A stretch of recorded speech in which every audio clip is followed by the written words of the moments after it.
Olá pessoal, bom dia. Hoje sexta-feira, a nossa atividade vai partir aqui da interpretação textual que está na página 58 e 59, vem até aqui a página 60, e a interpretação aqui na página 61, 62 e 63. Certo? Então, vou fazer a leitura aqui com vocês do texto. O texto a seguir é um trecho da história As Crônicas de Nárnia. As crianças Lúcia, Susana, Edmundo e Pedro acabaram de se mudar para a casa de um tio, escapando dos ataques de guerra que aconteceu em Londres. Um dia, Lúcia chega correndo ao corredor onde estavam Susana, Edmundo e Pedro e conta em uma das salas da casa há um guarda-roupa mágico que leva a uma terra encantada chamada Nárnia. Lúcia, que esteve em Nárnia e lá conheceu um fauno, que é o personagem da mitologia, que é metade homem, metade bode, que carregava uma sombrinha e presentes de Natal. O fauno contou a ela que Nárnia estava sob o domínio de uma feiticeira e condenada ao inverno sem que o Natal nunca chegasse. Aí a gente começa com essa indagação aqui, ó. Em sua opinião, as outras crianças vão acreditar em Lúcia? Então, é no seu modo de visualizar o mundo, de ver a sua infância. Você vai colocar se sim ou se não. E vamos ler o trecho da história para descobrir. O leão, a feiticeira e o guarda-roupa. Lúcia estava tão agitada que todos a acompanharam à sala. Ela correu à frente, abriu a porta do guarda-roupa e gritou: "Vamos, entrem, vejam com seus próprios olhos." "Mais que pateta", disse Susana, metendo a cabeça lá dentro e afastando os casacos. "É um guarda-roupa comum. Olhem lá o fundo." Olharam todos, depois de afastarem os casacos, e viram Lúcia também, um guarda-roupa muito comum. Pedro entrou e bateu com os dedos, certificando-se da solidez da peça. Continuando aqui na página 59. "Boa brincadeira, Lúcia", disse ao sair. "Você nos pregou uma boa peça, quase acreditamos." Lúcia ficou vermelha até a raiz dos cabelos. E assim foram correndo as coisas até que chegou um novo dia de chuva. Naquela tarde, com o tempo continuasse ruim, naquela tarde, como o tempo continuasse ruim, resolveram brincar de esconder. Susana era o pegador e, mal se dispersaram para se esconder, Lúcia dirigiu-se à sala do guarda-roupa. Não queria esconder-se lá dentro, mas queria pelo menos dar uma espiada, porque naquela altura ela própria já começava a se perguntar se Nárnia e o fauno não passavam de um sonho. A casa era tão grande e complicada, tão cheia de esconderijos, que ela pensou que teria tempo de dar uma espiada e se esconder em outro lugar. Mas mal tinha se aproximado, ouviu passos no corredor e não teve outro remédio. Pulou para dentro do guarda-roupa e segurou a porta, pois sabia muito bem que era uma idiotice alguém fechar-se num guarda-roupa, mesmo num guarda-roupa mágico. Eram os passos. Estamos aqui, ó. Eram os passos de Edmundo, que entrou na sala ainda há tempo de ver Lúcia sumir dentro do móvel. Sem hesitar, sem ter dúvida, sem vacilar, resolveu entrar também. Não porque o considerasse um virando a página aqui. Não porque eu considerasse virei a página, bom esconderijo, mas porque tinha vontade de continuar a chateá-la com o seu mundo imaginário. Abriu a porta, chegou a gritar: Lúcia, Lu, onde você está? Sei que você está aí, sua boba. Mas ficou sem resposta. Notou até que sua própria voz tinha um som curioso. Não o som que é de esperar dentro de um armário, mas o som ao ar livre. Observou também que de repente estava sentindo frio. Depois viu uma luz. Graças a Deus, a porta se abriu sozinha. Esquecendo-se completamente de Lúcia, começou a andar em direção à luz, julgando ser a porta do guarda-roupa. Mas, em vez de dar na sala vazia, ficou espantado ao passar da sombra de umas árvores grossas para uma clareira no meio de um bosque.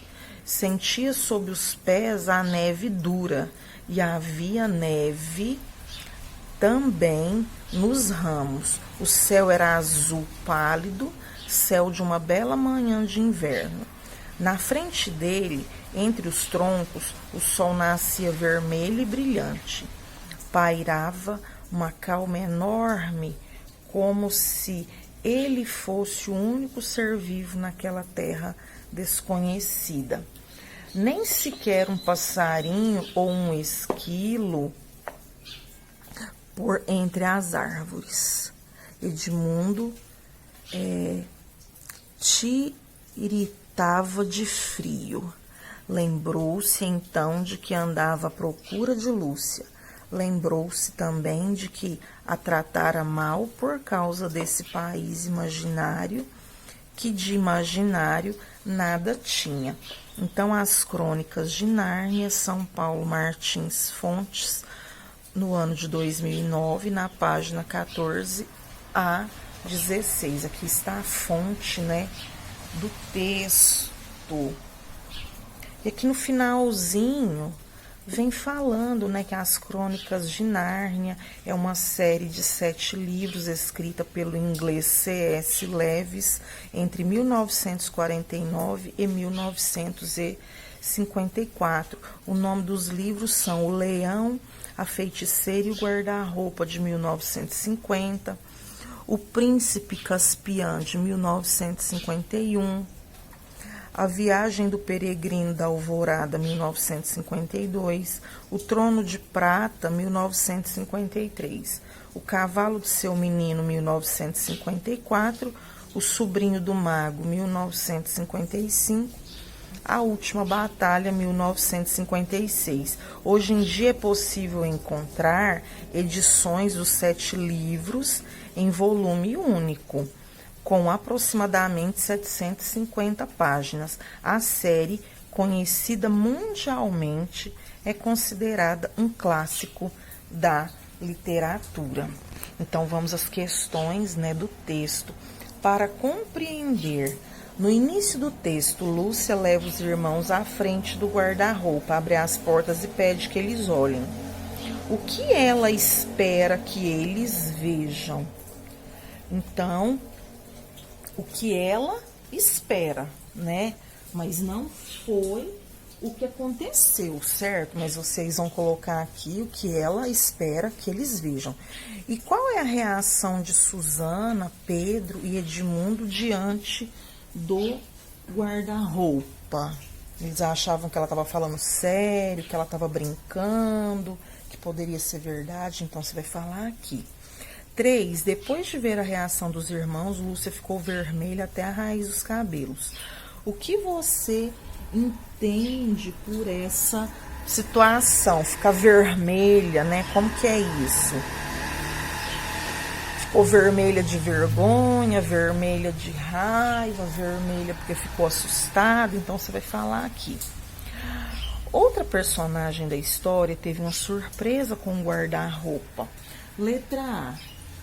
Que personagem foi essa? Então, teve um personagem, né, que tomou uma surpresa. Aí você vai colocar quem é, qual era a intenção dessa personagem ao entrar no guarda-roupa, né? O que queria fazer com Lúcia?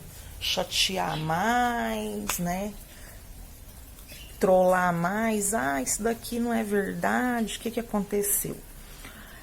O que aconteceu com essa personagem, né? Ele vivenciou uma experiência diferente, ou era um guarda-roupa mesmo normal e ele só afastou as roupas. Você vai falar o que aconteceu. Então, a gente vai virar aqui para a página 62. Deixa eu mudar o celular de lugar. 5, releia o trecho a seguir. Chegou a gritar: Lúcia, Lu, onde você está? Sei que está aí, sua boba. Mas ficou sem resposta. Notou até que a própria voz tinha um som curioso. Não som que é de esperar dentro de um armário, mas um som ao ar livre. Observou também que de repente estava sentindo frio. Depois viu uma luz. Então, o narrador do texto explora alguns sentidos humanos para descrever a sensação de Edmundo ao entrar no guarda-roupa. Quais são eles? Quais são esses sentidos? Visão, paladar, audição, tato ou olfato, certo? Então, vocês vão marcar quais os sentidos foram, né, explorados aí. Será que ele precisou ver? Será que ele precisou experimentar alguma coisa para sentir o gosto? Ele ouviu? Ele apalpou, né, o tato? Ou cheirou, que é o olfato? Copie do trecho acima a parte em que aparece cada sentido. Então, você vai colocar aqui, vamos supor que seja audição. Audição. Olha, não o som que é de esperar dentro de um armário, mas o som ao ar livre. Então, você põe audição, aí essa parte, tá? Então, você põe cada sentido e cada parte desse trecho aqui que o autor separou. Qual é a intenção do narrador ao contar a história, descrevendo as sensações de Edmundo, explorando os sentidos humanos? Explique. Então, o que a gente pensa que esse narrador queria passar para nós, certo? Para a história ficar mais chamativa, mais real, ou a intenção do narrador era o quê? Fazer com que o leitor realmente, né, ficasse mais preso ali dentro da história. Então, você vai falar, tá? Questão 6. Com os colegas, releia o trecho a seguir em voz alta, depois responda as questões. Geralmente a gente faz a leitura também, uma leitura compartilhada, mas vamos aqui só nós, né? Sentia sob os pés a neve dura, e havia neve também nos ramos. O céu era azul pálido, céu de uma bela manhã de inverno. Na frente dele, entre os troncos, o sol nascia vermelho e brilhante. Pairava uma calma enorme, como se ele fosse o único ser vivo naquela terra desconhecida. Letra A. Há alguma palavra nesse trecho que vocês desconhecem? Qual ou quais, né? Então, tem alguma palavra aqui que você não conhece ainda, você vai colocar aqui. E nesse trecho, o narrador buscou descrever com detalhes o ambiente em que as personagens estavam. Em sua opinião, o que esse detalhamento traz à cena descrita, certo? Então, narrar o lugar, né? Narrar a beleza do lugar. Aí vocês vão falar o que realmente com esse trecho, né? Essa riqueza de detalhes, o que esse narrador buscou descrever para que esse leitor prestasse bastante atenção. E Na questão 7, primeiro Edmundo diz que Nárnia é um mundo imaginário, mas depois muda de ideia. Leia uma definição da palavra imaginário no dicionário. Então, imaginário é adjetivo, né? Porque lugar imaginário é a qualidade ou estado de algum lugar. Significado número 1, criado pela imaginação e que só nela tem existência, que não é real, fictício. Que não é real, fictício. Quando nós falamos fictício, né, é que é de mentirinha, certo? Dicionário eletrônico, né, Rouais da língua portuguesa. O que faz Edmundo mudar de ideia sobre Nárnia ser um mundo imaginário, né? O que aconteceu que realmente ele viu, né? Copie o trecho que comprova que Edmundo mudou de ideia em relação ao mundo imaginário, certo? Então, lá dentro do texto, nós temos um pedacinho lá que ele até, inclusive, tratava mal a Lúcia, certo?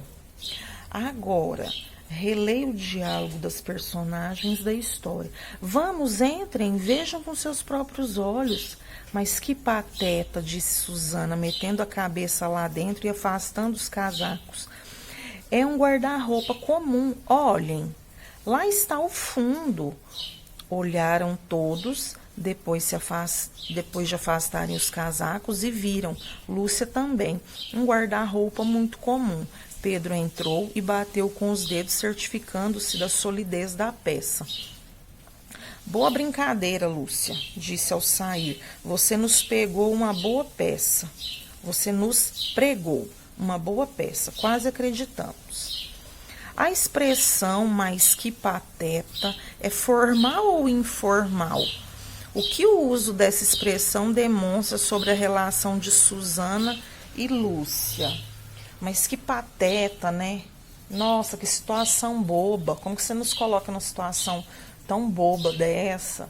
Então, a linguagem formal é a linguagem que nós usamos nos noticiários, nas revistas de notícias, né, na apresentação dos jornais, no estudo em sala de aula. E a linguagem informal é a linguagem que a gente usa mais entre amigos conhecidos, entre amigos íntimos, né?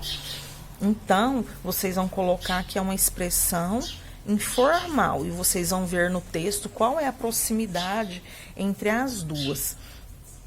E quem falou em pregar uma peça, o que essa expressão significa, né? Então, você vai colocar o que é pregar uma peça, certo? E em sua opinião, histórias de personagens que vão a lugares mágicos são interessantes? Por quê? Então, você acha interessante, você gosta, você vai falar aqui por quê, certo? Muito bom esse texto, né? Essa narração, a narração é fantástica, né? Vamos aproveitar bastante essa leitura, fazer com calma a interpretação. Que for preciso, pode reler, voltar ao texto, tá? A gente sempre na interpretação tem que voltar no texto para verificar a resposta, rever, revisar, reler, tá? Um bom momento de estudo.